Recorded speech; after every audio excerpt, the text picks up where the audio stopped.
சார்பாக வேண்டிக் கொள்கிறோம். நன்றி, வணக்கம். மகிழ்ச்சி. நன்றியா, நன்றி நன்றி. தலைமை உரை ஐயா போய்த்தார்கள். குமரேசர் சதகம் என்ற தலைப்பிலிருந்து எங்கள் வாழ்வும் எங்கள் வளமும் மங்காத தமிழென்று சங்கே முழங்கு. பேசலையா? நல்லது. ஆடியோ கேட்கல. Okay okay okay okay. ஐயா கேட்கல, அந்த ஆடியோவை மியூட் பண்ணுங்க.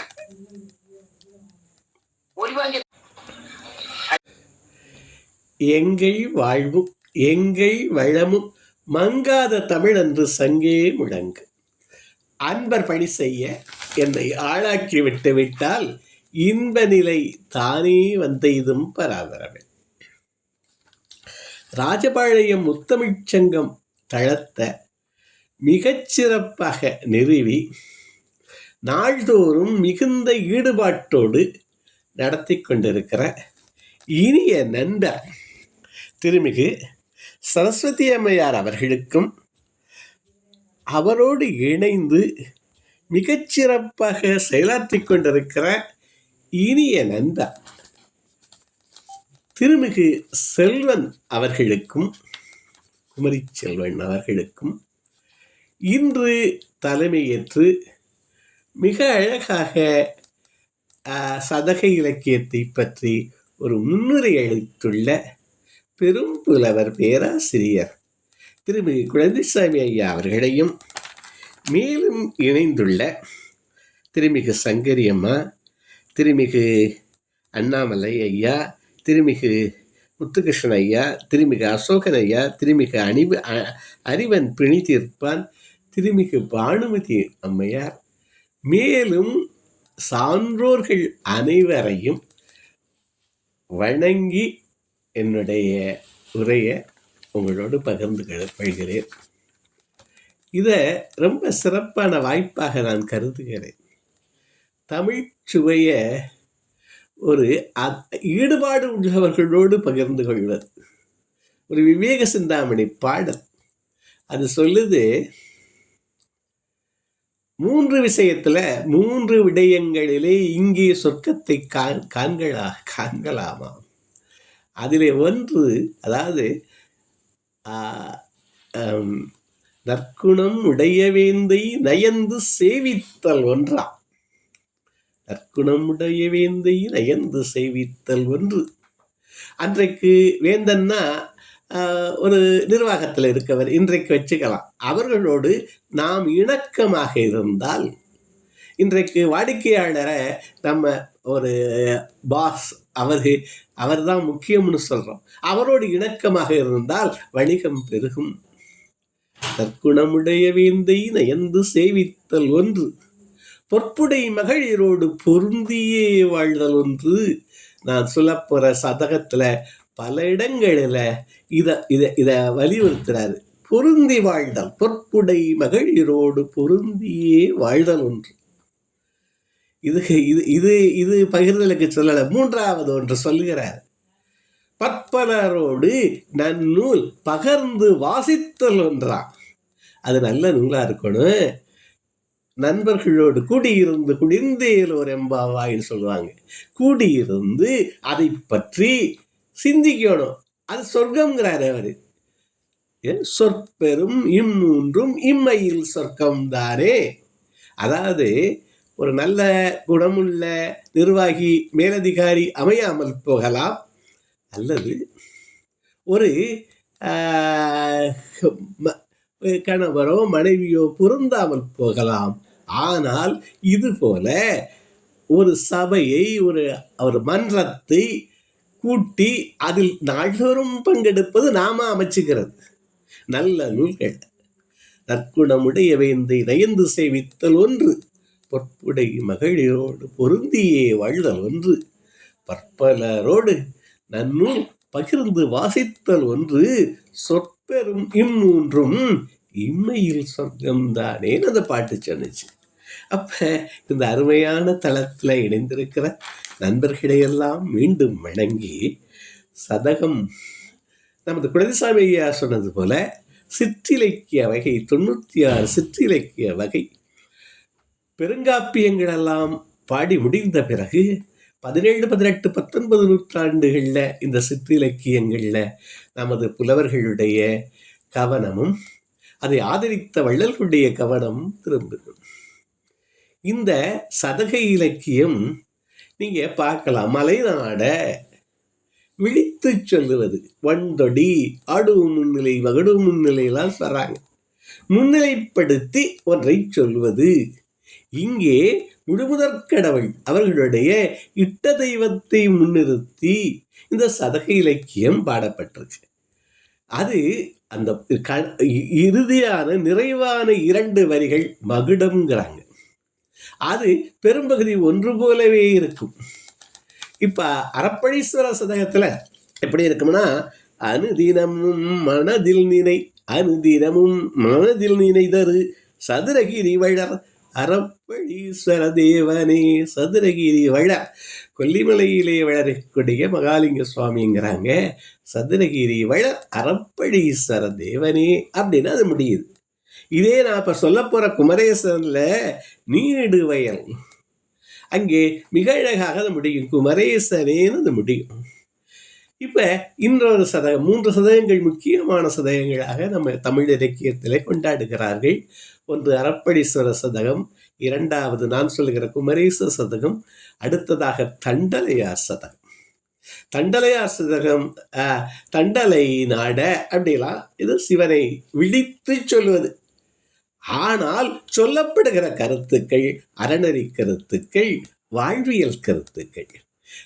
அந்த முடிவில் வருகிற மகுடம்னு சொல்கிற 2 வரிகள் தான் அந்த நிறைவாக கடவுளை பற்றி சொல்லும். மற்ற மிச்சம் இருக்கிற வரிகள் முழுவதும் இது ஐயா சொன்னாங்க, கட்டளைத்துறை, கலித்துறை, விருத்தம், அந்த மாதிரியெல்லாம் ஒரு பாவகை சொல்கிறாங்க. அதாவது சீரெண்ணி கதை எழுதுவாங்க. இங்கே எழுத்து எண்ணி நமது புலவர்களின் திறமையை, அவர்களுடைய அந்த ஒப்பற்ற அந்த திறமையை வியந்து வியந்து பார்க்கணும். இதில் அதாவது 16 எழுத்து முதல்ல நிறைநிறையில் வந்தா, நேர்நிறையில் வந்தா, அப்படியெல்லாம் 16 எழுத்து 17 எழுத்தை எண்ணி இந்த கவிதை, இந்த சதக இலக்கியம் படைச்சிருக்காங்க. மிகச் சிறப்பானது. முதலிலே இந்த சதக இலக்கியத்தில் முதலிலே வருவது நமது மாணிக்கவாசக பெருமான் 5ஆம் நூற்றாண்டில் எழுதுகிற திருவாசகத்தில் வருகிற 5ஆம் பகுதியான திருச்சதகம் சொல்கிறார்கள். அது உருக்குகிறது. மீதான விரும்பி விதிர் விதிர்த்து உன்விரையார் கடல் என் கைதான் நெகிழ்ந்து கடற்கு நின் கடற்கு அந்த கைதான் நிகழ்ந்து விழுநீர் அப்படியே ஒழுக அதில் ஆட்கொண்ட அந்தணனே, ஆட்கொண்ட அந்தணனேன்னு முடியுது. அப்புறம் அந்தணன் அப்படின்னு அடுத்தது வாரம் அந்தாது படையில் அது பாடுறதுக்காரு. அது திருச்சதகம். அது முழுக்க முழுக்க இறைவனையே எண்ணி பாடுறது. சமணச்சதகம்னு ஒன்று இருக்கு. அது தவிர வரலாற்றை ஓரளவு சொல்லுகிற கொங்கு மண்டல சதகம், பாண்டி மண்டல சதகம், சோழ மண்டல சதகம்லாம் இருக்கு. இதுகளெல்லாம் சதக இலக்கியங்கள். இந்த சதக இலக்கியங்களுடைய ஒரு மிகச்சிறப்பான நமது குமரேச சதகத்தை பற்றி உங்கள்கிட்ட ஒரு அதில் இருந்து அதில் வாழ்வியல் கருத்துக்கள், அறநெறி கருத்துக்கள், வாழ்வியல் அறநெறி சார்ந்திருக்கணும். அந்த கருத்துக்களை எவ்வளவு அழகாக சொல்கிறார்னு பார்ப்போம். அதாவது இந்த பெரும் இலக்கிய பரப்பில், நமது தமிழ் இலக்கிய பரப்பில் சொல்லப்பட்ட செய்திகளை எல்லாம் தொகுத்து சொல்கிறார். வள்ளுவமும் குறளும் ஒரு 4 அடியும் சொல்லுகிற கருத்துக்கள், ஒவ்வொரு கருத்தையும் அது தவிரவும் உலகியல் கருத்துக்களையும் இணைத்து சொல்கிறார்.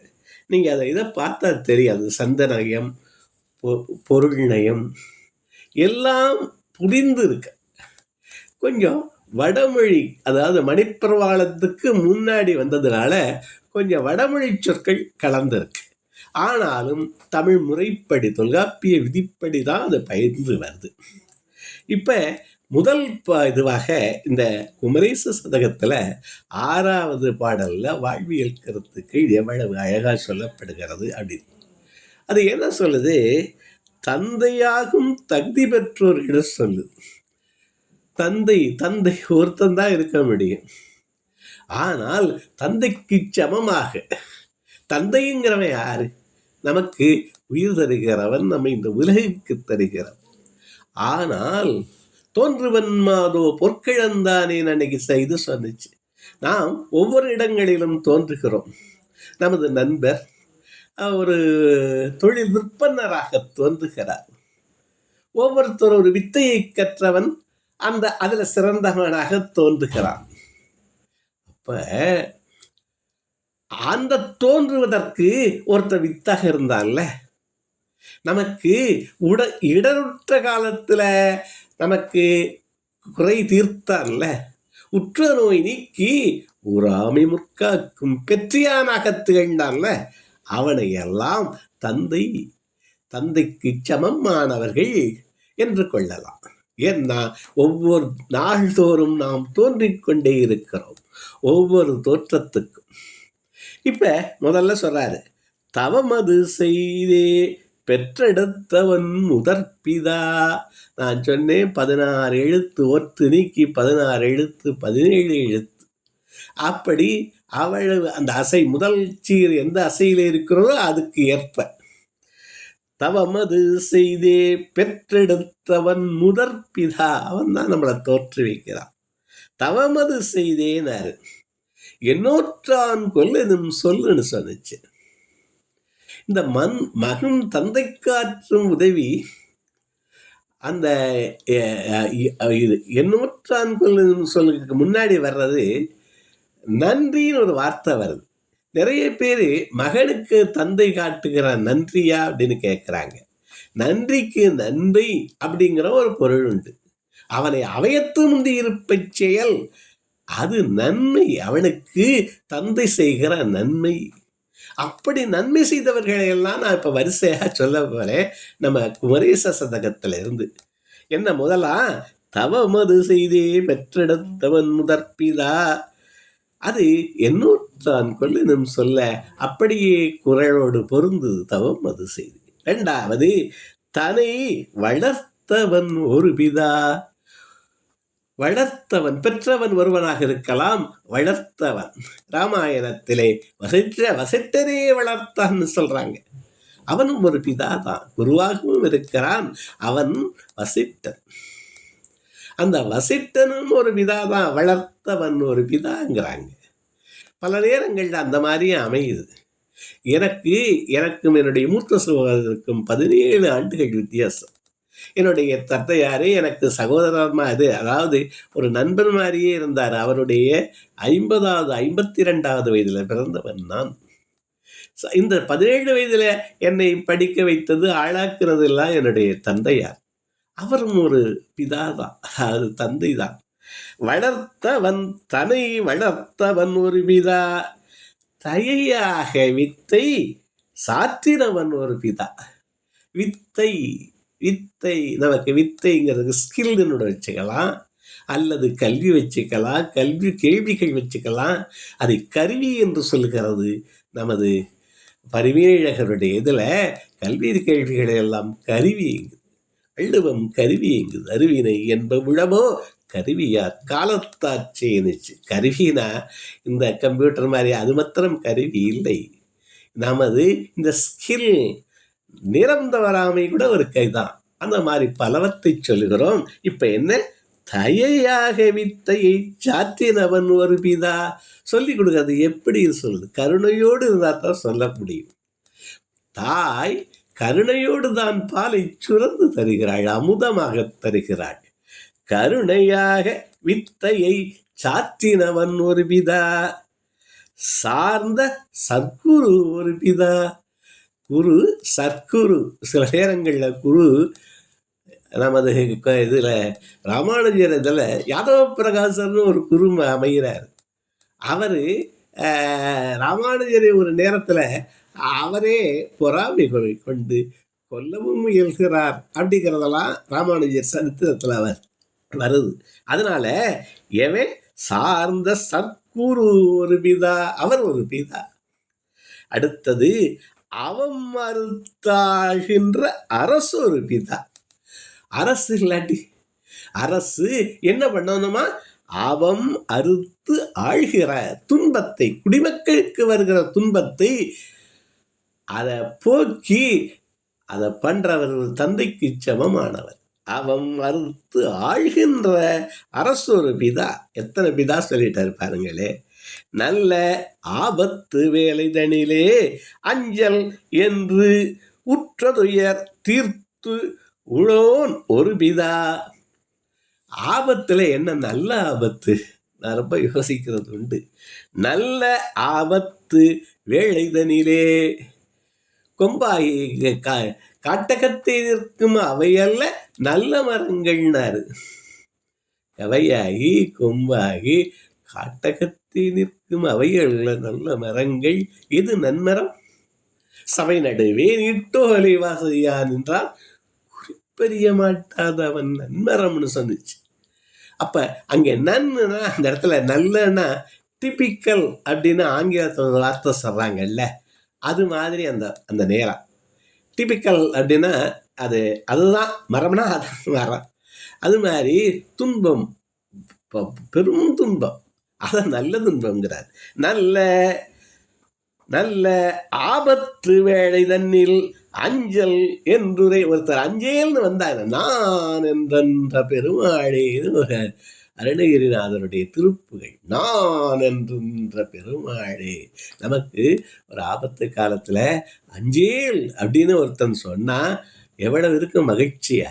அஞ்சேல் என்று சொன்ன அஞ்சேல் என்று உரைத்து துயர் தீர்த்தோன்னு ஒரு விழா சொன்னா மாத்திரம் போனாது, செய்யவும் துயர் தீர்த்துடோன்னு ஒரு விழா. அன்புல முன்னோன்னு ஒரு பிதா.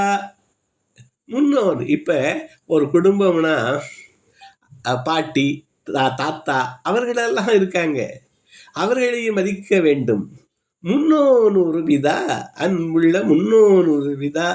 அல்லது அவனுடைய வழி வந்தவர்களிலே சிறந்தவர்கள், வாழ்ந்தவர்கள், அந்த வாழ்ந்து இப்ப இல்லாட்டியும் வழிகாட்டி கொண்டிருப்பவர்கள், அவர்கள் ஒரு பிதா. அன்புள்ள முன்னோன் ஒரு பிதா. கவளம் இங்கே இப்போ ஒன்று சொல்றாரு, இது யாருமே நினைக்க மாட்டான். கவளம் இடு மனைவியை பெற்றுள்ளோன் ஒரு பிதா. கவளம் இடு மனைவியை, இல்லாள் அகத்திருக்க இல்லாதது இல்லை. அவளை பெற்றானே ஒருத்தன் மாமனாரு, அவர் ஒரு பிதா. இந்த சொல்ல நான் எங்கேயுமே கேட்டதில்லை, எந்த இலக்கியத்திலும் அவரை உயர்த்தியது இல்லை. ஒரு எங்கள் தாயார் ஒரு கதை சொல்லுவாங்க. அதாவது மாமனார் அவரை இவன் மதிக்கவே மாட்டானா, மாப்பிள்ளை எப்பவும் மதிக்க மாட்டானா. என்ன சொல்லுவானா, அந்த பைய இந்த பைய அப்படிலாம் பேசுவானா. அவன் என்ன செஞ்சான் மகளுக்கு, உண்ணுமத்த பைய இப்படிதான் பேசுவானா, பையல்னு பேசுவான். அவனுடைய மனைவி கருவு, அவர் அதை பொருட்படுத்தலை. மகளுக்காக அம்மகள் கருவுற்றாள், அவளுக்கு குழந்தை பிறந்தது. இவர் யாரு, தாயார் வீட்டில் தந்தை வீட்டில் வந்திருப்பா. இவர் அவனுக்கு செய்தி அனுப்புகிற போது அடுத்த நண்பர்கிட்ட சொன்னாராம், மாப்பிள்ளையும் பயலான. என்ன பிள்ளை? மாப்பிள்ளையும் பயலான அப்படின்னு சொன்னாராம். அதாவது அவனுக்கு பெண் குழந்தை பிறந்திருக்கு, அவனுக்கு ஒரு மாப்பிள்ளை வரப்போறான். ஆகவே வருங்காலத்துல இவனை பயல்னு சொல்ல போறான். இவன் சொல்றது மாதிரி தானே அவன் சொல்லுவான். அப்படின்னு மாப்பிள்ளையும் பயலான. அப்ப இந்த மாப்பிள்ளை மாமனார் உறவு இருக்கே, அது உன்னதமான உறவு. சிலர் தான் அதை புரிந்து கொள்கிறார்கள். மனைவி வேண்டும், மனைவியின் தாய் தந்த வேண்டாமா? சரி, இது என்ன சொல்லுது? கவளமிடு மனைவியைன்னு சொன்னிச்சு. உணவழிக்கிற கவளமிடு மனைவியை பெற்றுள்ளோன் ஒரு பிதா. கலி தவிர்த்தவன் ஒரு பிதா. துன்பத்திலிருந்து நம்மை நீக்கியவன் கலி தவிர்த்தவன் ஒரு பிதா. காசினியில் இந்த உலகத்தில் இவரை நித்தம் பிதா என்று உளம் கருதுவது நீதியாகும். இவர்களை நித்தம்னு ஒரு வார்த்தை போட்டார். அன்னைக்கு மாத்திரம் இல்லை, நித்தம், எப்பொழுதும் நித்தம். இவரை நித்தம் பிதா என்று உளம் கருதுவது நீதியாகும். இன்னம தான் சொல்ல போறாரு கடவுளை பற்றி. மௌலிதனில் மதி அரவு, மௌலிதனில் தன்னுடைய கிரீடத்தில் தன்னுடைய சடாமுடியில் என்ன வச்சிருக்கான்? மௌலி சந்திரன். தனில் மௌலிதனில் மதி மதி சந்திரனைய அரவு பாம்பு புனை விமலர் உதவு சிறு மதுளை என வருகுருபரா. யாரை சொல்றாரு? முருகனை சொல்றாரு. தமிழ்கடவுளான முருகன் தந்தையை சொல்லி அவனை, ஏன்னா இந்த பாடல் பிதாவை பற்றி சொல்லிக்கிட்டு வருது. அப்ப தந்தையை பற்றி சொல்லுகிற போது முருகனுடைய முழுமுதற் கடவுளான சிவனை சொல்லித்தானே சொல்லவன. மௌலிதனில் மதியரவு புனை விமலர் உதவு கொடுத்திருக்காரு அவரை. சிறு மதுளை எனவது குருபரா. இந்த கிரீட வார்த்தைகள் மயிலேறி விளையாடு குகனே புல் வயல் நீடு மலை மேவு குமரேசனே. நான் இந்த குமரேசன் இந்த குமரேச சதகம் பாடப்பட்ட மலை எங்கு இருக்கிறது என்று பல முறை தேடினேன். அது எங்கள் புதுக்கோட்டைக்கு பக்கத்தில் இன்று குமரமலைன்னு சொல்கிறாங்க, ஒரு சிறு குன்று மேலே இருக்கிறது. இவர் எழுதியவர் குருபாததாசர். அவர் மிகுந்த அந்த முருகன் மீது ஒரு அன்பு கொண்டவரா. ஏன்னா ஒவ்வொரு நாளும் விரதம் இருந்து அந்த விரதத்துக்கு அப்புறம் ஒவ்வொரு நாளும் அங்கே இருக்கிற பொய்கையில் போய் மூழ்கி அந்த முருகன் மேலே ஒரு நாளைக்கு ஒரு பாட்டாக இந்த 100 பாடல் பாடினாரு. அவர் சித்தர் போலவே விளங்கினாரு. இதெல்லாம் செவி வழி செய்திகள். குருபாததாசர், மீனாட்சி சுந்தரனாரும் சொல்றாங்க அவருக்கு. அந்த மாதிரி அவருடைய பேரு. இது அங்கு புல்வயல். நான் அதுக்கு போகணும்னு ரொம்ப மனதில் ஒரு ஆவல் இருக்குது. நிறைய பேருக்கு தெரியலை. நான் இப்போ சொல்கிற போது குன்றுமலைன்னு இருக்குது சார், குமரேசன் குமரமலைன்னு இருக்குது அப்படின்னு சிறு குன்றுன்னு சொன்னாங்க. நான் அதுகளை போகணும். அப்போ எவர்களெல்லாம் பிதா, எவர்களெல்லாம் நித்தம் விளங்கக்கூடியவர்கள், இவங்களை வழங்கினா என்ன வரும்? மேலும் மேலும் நமக்கு நமது வாழ்க்கையில் ஒரு வழிகாட்டுதல் ஏற்படும். அவர்களுடைய வழிகாட்டல் தான் நம்ம போகணும். நான் இந்த பாடலை மறுபடி படித்து அடுத்த பாடலுக்கு நான் இந்த நேரத்துக்குள்ளே முடிக்கிறதுக்கு ஆனால் அந்த 3 பாடல்கள் எடுத்து வச்சிருக்கேன், அதுக்குள்ளே சொல்லிடுறோம். தந்தையாகும் தகுதி பெற்றோம் தவமது செய்தே பெற்றெடுத்தவன் முதற்பிதா, தன்னை வளர்த்தவன் ஒரு பிதா, தயையாக வித்தை என்ன அந்த வார்த்தை கருணையுடன், தயையாக வித்தை தரை சாற்றினவன் ஒரு பிதா, சார்ந்த சர்க்குரு ஒரு பிதா, அவன் மறுத்தாழ்கிற அரசன் ஒரு பிதா, நல்ல ஆபத்து வேளைதனில் அஞ்சல் என்றுரைத்து உற்றது துயர் தீர்த்துள்ளவன் ஒரு பிதா, அன்புள முனோன் ஒரு பிதா, முன்னோன் ஒரு பிதா, கவளமிடு மனைவியை பெற்றுள்ளவன் ஒரு பிதா, கடி தவிர்த்தவன் ஒரு பிதா, காசினியில் இவரை நித்தம் பிதா என்று உளம் கருதுவது நீதியாகும், மயிலேறி விளையாடு குகனே புல் வயல் நீடு மலை மீது குமரேசனே. அடுத்தது சிறப்பில்லாதவை. ஒன்றுக்கு ஒன்று சிறப்பு, ஒன்றை மேம்படுத்துகிறது. அது இல்லாட்டி முன்னாடி நீர் இல்லா நெற்றிபாழ்னு சொன்னாங்க. எது இல்லாட்டி எது? கோயில் இல்லா ஊரில் குடியிருக்க வேண்டாம்லாம் சொன்னாங்க. இவர் சொல்லுகிறது எல்லாமே ஒரு வாழ்வியல் கருத்துக்கள். அந்த விழிமத்திரம் கடவுளை விழித்து சொல்லுகிறாரு, குமரனை விழித்து சொல்லுகிறாரு. இங்க பாருங்களே, குருவிலா வித்தை, இது சிறப்பு இல்லையா? குருவிலா வித்தை, வித்தையை நம்மளே கற்றுக்கலாம். நான் கூட இப்போ நம்ம கம்ப்யூட்டரில் சிலவற்றை இந்த யூடியூப்பை பார்த்து கற்றுக்கிறேன், இருந்தாலும் எனக்கு வரமாட்டேங்குது.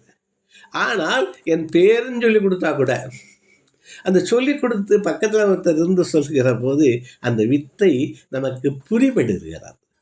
என்ன சொல்கிறாரு? குருவிலா வித்தை கூற அறிவிலா வாணிபம். அறிவிலா வாணிபம் என்ன அறிவில்லை? கூறறிவு, கூர்த்த மதி இல்லை, எதையும் ஆராய்ந்து பார்க்கிற மதி இல்லாத வாணிபம் செய்பவனுடைய வாணிபம் என்ன ஆகும்? கூறிலா குணமிலா மனைவி ஆசைனார். இதெல்லாம் என்னவா கடைசியில் சொல்ல போறாரு. என்னெல்லாம் இது வையத்து இருந்த என்னன்னு கேட்கிறாரு. இது என்ன? மூன்றாவது குணமிலா மனைவி ஆசை. மனைவி ஆசை, மனைவி மீது அன்பு. அது குணமிலா மனைவியா இருந்தா, நான் முன்னொன்று படித்தேன், அழகான பெண்ணை மணக்க வேண்டுமா, கல்வி அறிவு மிக்க பெண்ணை மணக்க எந்த பெண் அமைந்தால் வாழ்க்கை சொர்க்கமாக இருக்கும்னு கேட்டபோது அவர் சொன்னார், ஒரு பேரறிஞன், குணமாக இருக்கணும் பொண்ணு. அது அழகாக இருந்தா என்ன, கல்வியாக இருந்தா என்ன? அந்த கல்வி எதற்கு அடிப்படையாக அமைய வேண்டும்? குணத்திற்கு அமைய வேண்டும். மனிதர்களுக்கு எல்லாருக்குமே அந்த குணமிலா மனைவி ஆசை. அவன் மேலே ஆசைப்படுறான், அவனுக்கு குணமில்லை. அப்போ அவனை தீய வழிகளில் அவன் நிறுத்துவா. அதுதான் நம்ம பெண்ணு. இப்போ இவர் இது சேராமை எழுதுறாரு, பெண்வெளிச்சேரல் அதிகாரம் எழுதுறாரு, அது இதைத்தான் சொல்றாரு. பெண்ணை பழிக்கல, குணமில்லாத இருக்கவங்களை தான் பழிக்கிறார். குணமிலா மனைவியாசை குடிநலம் இல்லாத நாடு. அந்த மக்களை நலத்தை பார்க்காத ஒரு அரசு இருந்து என்ன, இல்லாட்டி என்ன? நாடு நீதியில், அது அடுத்தே சொல்ல, நீதி எல்லா அரசுல நீதி இருக்கணும். நீதி ஒருத்தனுக்கு பணம் உள்ளவனுக்கு ஒரு நீதி, அரசியல்வாதிக்கு ஒரு நீதி. நீங்க பார்த்தீங்கன்னா இந்த வழக்குகள் எல்லாம் எப்படி போகின்றன, வழக்குகளின் போக்குகளை பாருங்களேன். அப்ப நீதி இல்லா அரசு. இன்னொன்னு அருமையா சொல்றாரு, குஞ்சரம் இல்லாத போர். குஞ்சரம்னா யானை. போர்ல முக்கியமானது யானைப்படை. யானை இல்லாத போர்னா இதை விரிச்சும் பார்க்கணும். இன்னைக்கு ஒரு அலுவலகம், அங்கே ஒரு கணிப்பொறி இருந்தால் பல உதவிகள் இருக்கும். அப்போ கணிப்பொறி இல்லாமல் ஒரு அலுவலகத்தை இன்னைக்கு ஒரு எத்தனையோ பேர் வேலை பார்க்கறத அடுத்த நிமிடம் எல்லாம் போட்டு கொடுக்குது. அப்போ அந்த குஞ்சரம் இல்லாத வெம்போர் இன்று கணினி இருக்கிறது, எல்லாற்றையும் கேட்டதையெல்லாம் நொடியில் தருகிறது. அப்ப அந்த அது இல்லாட்டி குஞ்சரம் இல்லாத வெம்போர் திருவிழாமை திறமையினார். கல்வி உள்ளவனுக்கு செல்வம் வேணும்னு சொல்றான். இவர் என்ன சொல்றாரு? திறமை உள்ளவனுக்கு செல்வமும் வேணுங்கிறார். செல்வமும் இருந்தால் தான் அந்த திறமை மிளிருங்கிறார். எனக்கு எல்லாம் தெரியும், நான் அதை காட்டுறதுக்கு எனக்கு வழி இல்லாட்டி, ஒரு கம்பெனி ஆரம்பித்து நான் பண்ண முடியாட்டி, அதற்கு ஒருத்தரோட வந்து சேர்ந்து பல வழிகள் இருக்கு. இருந்தாலும் கைப்பொருள் ஒன்று உண்டாயின் குன்றேறி யானை போர்கின்றது இருந்துச்சு வள்ளுவம். அந்த மாதிரி தைரியமாக செய்யலாம்ல. இவர் என்ன சொல்றாரு? திருவிழாமை திறமை. அடுத்தது நல்லா சொல்றாரு, பொறையிலா மாதவம். ஒருத்தர் நான் தவம் செஞ்சேங்கிறான், அவன்கிட்ட ஒரு பொறுமை இல்லாட்டி அந்த தவத்தினால என்ன பயன்னு கேட்கிறாரு. தியானம் இல்லாத நிஷ்டையில் இருக்கேன், அவன் மனம் ஒருமைப்படாட்டி தியானத்துல அந்த நிஷ்டையால் பயன் என்ன? தியானம் இல்லாத நிட்டை தீபம் இல்லாத மனைக்கு விளக்கம் மடவார் சொன்னார். மனையில அவள் ஒளிர வேண்டும், அங்கு கல்வி ஒளிர வேண்டும். வீடனுடைய வீட்டை பார்த்த அனுமன் சொன்னான், பொலிகின்றதா அந்த வீடு, அங்கே தீய நரவம் இல்லையா, இந்த பிராணிகள் எல்லாம் அங்கே தொந்தரவு பண்ணலையா, அங்கே ஒரு நல்ல ஒலி கேட்டதாம், நிமித்தங்கள் நிகழ்ந்ததாம். அப்ப வீடுல எப்படி இருக்கணுமா? தீபம் இல்லாத மனை. அடுத்தது சொல்றார் அழகான சொலவடை, நம்ம நாட்டு சொலவடை, சோழரம் இல்லாத உடல். தம்பியுடையான் படைக்கு அஞ்சான்னாங்க. சோதரம் அந்த அண்ணன் தம்பி தானாடா விட்டாலும் சதையாடுதுன்னு சொல்லுவாங்க. அந்த அந்த ரத்தம் பிளட் இஸ் திக்கர் தேன் வாட்டர் சொல்லுவாங்க. அப்போ என்னம்மா, சோதரம் இல்லாத உடல், சேகரம் இல்லாத சென்னி. இது ரொம்ப ஒரு அருமையான வார்த்தை. தலையில் சேகரம் வேணுமா? சேகரம்னா என்ன? கிரீடம்னா அன்னைக்கு சொன்னார். இன்னைக்கு சேகரம் எல்லாரும் பட்டம் போட்டுக்கிறாங்க, முனைவர்னு பட்டம் போட்டுக்கிறாங்க. நான் ரிட்டையர் ஆகிட்டேன், இருந்தாலும் எல்லாம் பென்ஷனாக தான் போட்டுக்கோனேன். நான் என்ன போட்டுக்கிறேன்? டிவிஷனல் மேனேஜர், எல்ஐசி ப்ராக்கெட்டில் ரிட்டையர்டுன்னு போட்டுக்கிறேன். ஒவ்வொருத்தரும் ஏதோ ஒரு சேகரம் வச்சுக்கணும்னு நினைக்கிறாங்க. அந்த சேகரம் இல்லாத சென்னி பட்டங்களெல்லாம் ஒரு முழநீளத்துக்கு போட்டுக்கிறாங்க. ஆனால் அதில் ஒன்றும் தெரியாது. நமது தமிழ் வீடு தூது சொல்லுகிறது, பாயிரமும் தெரியாதான் ஆனால் ஆயிரமும் சொல்வான், பாயிரமும் கற்றறியார் ஆனால் ஆயிரமும் சொல்வான்னு சொன்னார். ஒரு பாயிரப்பாடல் கூட படிக்காம அந்த நூலை பற்றி பிரமாதமாக பேசுவானா. அப்போ எப்படி இருக்கு அவனுடைய பேச்சு? என்ன சொல்கிறாரு? தீபம் இல்லாத மனை, சோதரம் இல்லாத உடல், சேகரம் இல்லாத சென்னி. அப்போ ஒரு நியாயமான விஷயம் படித்திருந்தால் அதை போட்டுக்கணும். அதை அடையோருன்னு சொல்கிறேன், அதை முயன்று அடையோன்னு. இங்கே அழகப்பறை வள்ளல் அழகப்பர் அப்படின்னு சொல்கிறான். அவர் அந்த வள்ளன்மையை, அது சேகரம். அது மாதிரி ஒரு சேகரம் இருக்கணும் நமக்கு சென்னியில். சேகரம் இல்லாத சென்னி, உருவிலா மெய் வழமை. இது யோசிச்சு பார்க்க வேண்டிய உருவிலா மெய் வழமை. மெய் ரொம்ப வழமையாக இருக்குது, உருவம் இல்லையட்டி. அப்படியே ரொம்ப குண்டாக இருந்தா அல்லது ரொம்ப ஒல்லியாக இருந்தா உரு, அதுக்குன்னு ஒரு உரு இருக்குல்ல. இதெல்லாம் உலகியலை வாழ்வியலை சொல்லி அதிலிருந்து நம்ம கற்றுக்கொள்ள வேண்டியது இருக்குது. நான் சேகரம் இல்லாத சென்னினா எல்லாரும் ஒரு கிரீடை வச்சுக்கிறத சொல்லலை. அந்த வள்ளலழகப்பர் மாதிரி ஒரு பட்டம் வரணும்னு சொல்கிறேன். அதற்கு நான் முன்னேற முயலணும்னு சொல்கிறது தான் இந்த இது சொல்லுது. அப்போ என்ன சொல்கிறாரு? உருவிலா மெய் வழமை, உண்டி புகழ். அதாவது பசியிலா உண்டி புகழ், பசிச்சு தான் சாப்பிடணும். அடுத்தது சொல்றாரு, உண்மை இல்லாத வசனம். எவ்வளவோ பேசுறான், ஆனா அதுல உண்மை இல்லாட்டி அவன் நம்பாததை அடுத்தவனை நம்ப வைக்கணும்னு நினைக்கிறான். அப்ப அது என்ன வசனம்? உண்மை இல்லாத வசனம். யோசனை இல்லா மந்திரி. மந்திரினார் என்ன? மந்திரிக்கு அழகு வரும் பொருள் உரைத்தல். அவனுக்கு யோசனையே இல்லாட்டி, யோசனை இல்லா மந்திரி. நிறைய பேர் கூட அவனை தான் வச்சிருக்காங்க. அவனை சைக்கோபேட்னு ஆங்கிலத்தில் சொல்கிறாங்க. புகழ்ச்சிக்கு தான் இருக்கான், புகழ்ந்ததான் சொல்லுவானே ஒழிய அவன் யோசனை சொல்ல மாட்டான். இடிப்பாறை இல்லா ஏமராமன் சொன்னிச்சு, கடுப்பானிலானும் கெடும்னு சொல்லுது வள்ளுவம்.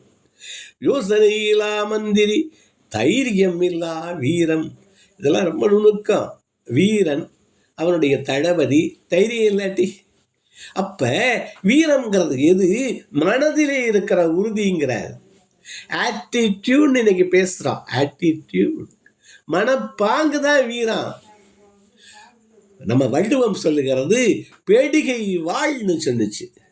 பேடிகிட்ட வாழ் இருந்தா அது என்ன பண்ணுவான்? வந்தவன் வாங்கி குத்திட்டு போயிடுவான். இவர் என்ன சொல்றாரு? தைரியம் இல்லா வீரம், உதவி இல்லாத நட்பு. நட்புன்னு உடுக்கை இழந்தவன் கை போல அங்கன் துக்கன் களைவதாம் நட்பு. உதவி இல்லாத நட்பு இருந்து என்ன இல்லை? நண்பன்னு சொல்லிக்கிறது நண்பேண்டானவன் இருந்து லாபமா? மறுவிழாவண்ண மலர், வாசனையோட மலர் இருக்கணும்னாரு. இன்னொன்று ரொம்ப ரொம்ப முக்கியம், பெரியோர் இல்லாத சபை. என்னவா? பெரியோர் இல்லாத சபை. நம்ம சொன்ன முன்னாடி அவே உறாமை முற்காக்கும், வந்ததை போக்குவான், வராம தடுப்பான், உற்றதை நீக்குவான். பெரியோர் இல்லாத சபை கேட்டா, கண்ணுக்கு கேட்டா சான்றோரும் உண்டுகள், சான்றோரும் உண்டுகள். மதுரை மாநகரையே கேட்டா இங்கே எவனாவது பெரியோன் இருக்கிறானா? பாஞ்சாலி கேட்டா சான்றோர் இல்லாத அவை, பெரியோர்கள் இல்லாத சபை. எனக்கு ரொம்ப மகிழ்ச்சி என்னன்னா, நமது சபை போன்ற இந்த சபை போன்றவற்றில் இருக்கிற இந்த ஆன்றோர்கள், சான்றோர்கள் இங்கு பேசுவதே நமது குழந்தைசாமி ஐயா சொன்னது மாதிரி ஒரு பேர். என்ன சொல்றாரு? பெரியோர் இல்லாத சபை வையத்து இதான் முக்கியமான ஒரு லைன். இவ்வளவு சொல்லிட்டு வையத்து இருந்து என் பயன், இருந்ததுனால என்ன லாபம், என்ன பயன்? உதியை பெருத்தால் என்ன உதறதுக்காகுமா? இருந்து என்ன? மயிலேறி விளையாடுகனே புல் வயல் நீடு மலை மேவு குமரேசனே. ஒரு பாடல்ல எவ்வளவு செய்தி, 2 வரிதான் பக்தி. ஆனாலும் இவ்வளவு வந்தா அந்த பக்தி வந்துடும். என்ன மறுபடி சொல்லிட்டு அடுத்ததுக்கு போறேன். அதை அடுத்தது ரொம்ப விளக்கலை, டக்குன்னு படிச்சுட்டு முடிக்கிறேன். குருவிலா வித்தை கூர் அறிவிலா வாணிபம் குணமிலா மனைவியாசை, பயனில்லாதவைங்கிறார். குடிநலம் இல்லாத நாடுக்கு குடிநலம் முக்கியம். நீதி இல்லா அரசு, குஞ்சரம் இல்லாத வெம்போர், திருவிழா மெய்த்திறமை, செல்வமில்லாத திறமை, பொறையிலா மாதவம் பொறுமை, தியானமில்லாத நிட்டை, தீபமில்லாத மனை, சோதரம் இல்லாத உடல், சேகரம் இல்லாத சென்னி, உருவிலா மெய்வழமை, பசியிலா உண்டி புகழ், உண்மை இல்லாத வச்சனம், யோசனையிலா மந்திரி, தைரியமிலா வீரம், உதவியில்லாத நட்பு, மறுவிலா வண்ணமலர், பெரியோர் இல்லாத சபை, வையத்தில் இருந்து என்பயன், மயிலேறி விளையாடு குகனே புல் வயல் நீடு மலை மேவு குமரேசனே. இதே மாதிரி ஒவ்வொரு பாடலும் தொட்ட இடங்கள் எல்லாம் மிகச்சிறந்தவை. மக்களும் வீணானவர்கள்னு ஒரு பதர்லாம் யாரு? பதர்னா உள்ளீடற்றது, பயனில்லாதது யாருன்னு சொல்றார். தன் பெருமை சொல்லியே தன்னை புகழ்ந்த பதர், தன்னை வியக்குமாம் கீழ்னார் சொன்னார். கீழ் மகன்னு எப்படி தெரிஞ்சுக்க முடியும்? தன்னை வியப்பாவேன். தன் பெருமை சொல்லியே தன்னை புகழ்ந்த பதர், சமர்கன் ஒழிக்கும் பதர், ஓடி போயிடுவான் ஒரு இதில் விவாதத்தில். தக்க பெரியோர் புத்தி கேளாத பதர், கேட்கணும் தக்க புத்தி கேட்கணும். பெரியோர் புத்தி கேளாத பதர், தோழர் தம்மோடு சலிக்கும் பதர், எப்போ பார்த்தாலும் புலம்புவான் நண்பர்களோடு. தோழனோடும் ஏழமை போது பேசியல்னு சொல்லி தந்துச்சு தமிழ். தோழனோடும் ஏழமை பேசுனா என்னாக? அவன் பின்னாடி அதை வச்சு தூற்றுவான், நம்ம இல்லாத இடங்கள்ல தூற்றுவான். அதனால யார்கிட்ட எதை சொல்லணும்னு இருக்கு. சலித்த பதர், எனக்கு அங்கே வலிக்குது இங்கே வலிக்குது, நம்ம விட்ட வலியை யாராவது வேற யாரும் வாங்கிக்க முடியுமா? நண்பர்களே, வாங்க முடியுமா? சலித்த பதர், தக்க பெரியோர் புத்தி கேளாத பதர், தோழர் தம்மோடு சலிக்கும் பதர், பின்பு காணா இடம் தனிலே புறணிபல பேசி கழிக்கும் பதர். தமிழ் எப்படி இருக்கு? அங்கே சலிக்கும், இங்கே கழிக்கும். ஆனா புரணி பேசுவேன். அவன் பெற்ற தாய் தந்தை துயர்பட வாழ்ந்திருந்த பதர். பெற்ற தாய் தந்தை துயர்பட வாழலாமா? அடாடா.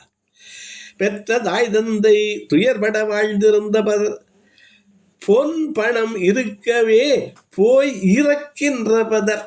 பொண்ணும் பணமும் இருக்கு, வீடுக்கு மேலே வீடு இருக்கு, தொழிலுக்கு மேலே தொழில் இருக்கு, ஏன் லஞ்சம் வாங்குறான்? அந்த இரத்தல், அதுவும் ஒரு வகை இரத்தல் தான். பெட்டி ஏன் வாங்குறான்? கையுட்டி ஏன் வாங்குறான்? அவன்கிட்ட இருக்கு. இரத்தல்னா இல்லைன்னு போய் சொல்லி கேட்கறது மாதிரி தான். என்னவா அவன்கிட்ட என்னெல்லாம் இருக்கு? பொன் பணம் இருக்கவே போய் இறக்கின்ற பதர், பொய்ச்சாட்சி சொல்லும் பதர், மன்றோரம் சொல்லாதேன்னு சொன்னார். சொன்னா பாதாளம் மூளை பலருமே, வேதாளம் குடியிருக்குமே, வெள்ளருக்கு பூக்குமே. எவ்வளவு நீதிக்கதை சொல்லி வச்சிருக்கான். இருந்தாலும் பொய்ச்சாட்சி சொன்ன பதர், புவியோர் நடத்தையை இகழ்ந்த பதர். எல்லாரையும் குறை சொல்றது. Don't compare. மூசி வேண்டாம்ங்கிறோம். கிரிட்டிசைஸ் பண்ணாத. அதைத்தான் முதல்ல சொல்றாரு. கம்பேர் பண்ணாத, ஒப்பீடு பண்ணாத, பண்ணி பண்ணி ஆடு பொறாமப்படாத. அவனை ஒரு இது கண்டம் பண்ணாத. அப்படின்னா அதான். அப்புறம் இது ரொம்ப முக்கியமானது. தன் மனைவி புணர்தல் வெளியாக்கும் பதரா. தன் மனைவி புணர் வெளியாக்கும் பதர். இது மிக ஒரு முக்கியமானது. மங்கையோடு கூடியதை நீ சொல்லாதேன்னு சொல்லுது நமக்கு முன்னாடி இலக்கியங்கள். இங்கே ரொம்ப அழகாக சொல்கிறாரு. சொன்னால் என்ன ஆக, அவன் நம்ம வேற அந்த சொன்னவனுடைய மனைவியை பார்க்குற போது பார்க்குறவனுக்கும் ஒரு நோக்கம் வரும். தேவையா? என்னவா? தன் மனைவி புணர்தல் வெளியாக்கும் பதர். இன்னொரு பதர் சொல்றாரு. மண் புணரும் வேசையுடன் விபசரிக்கின்ற பதர்.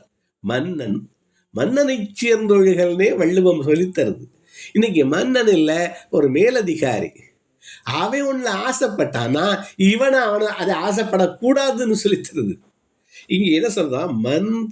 மன்னன் புணர்கிற ஒரு வேசையுடன் விபச்சரிக்கின்ற பதர். இவனு அதை விரும்பலாமா? ஒதுக்க வேண்டிய விஷயங்கள்.